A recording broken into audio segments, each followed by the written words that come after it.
সুরক্ষিত রাখার দায়িত্ব আমার। প্লাস্টিক দূষণ আর নয়, এই প্রতিপাদ্যকে সামনে রেখে সাতক্ষীরায় বিশ্ব পরিবেশ দিবস 2025 উদযাপন উপলক্ষে বর্ণাঢ্য র্যালি, আলোচনা সভা ও পুরস্কার বিতরণ করা হয়েছে।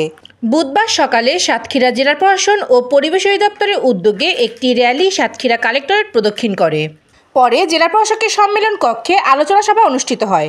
সভায় অতিরিক্ত জেলা প্রশাসক বিষ্ণুপদ পালের সভাপতিত্বে স্বাগত বক্তব্য রাখেন পরিবেশ অধিদপ্তর সাতক্ষীরা সহকারী পরিচালক সর্দার শরীফুল ইসলাম।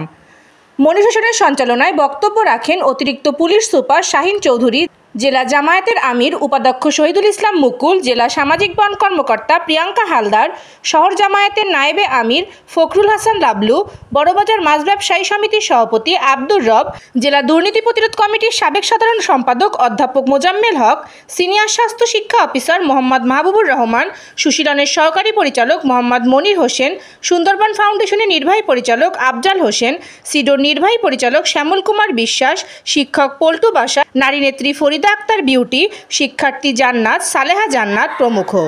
এসব কর্মসূচিতে বার্ষিক সহ বিভিন্ন এনজিওর প্রতিনিধি ও স্কুল মাদ্রাসার শিক্ষক ও শিক্ষার্থীরা অংশ নেন।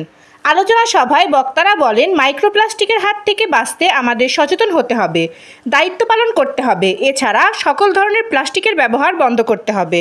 খাল, বিল, পুকুর ও ড্রেনে প্লাস্টিক জাতীয় দ্রব্য না ফেলতে জনগণকে সচেতন করতে হবে।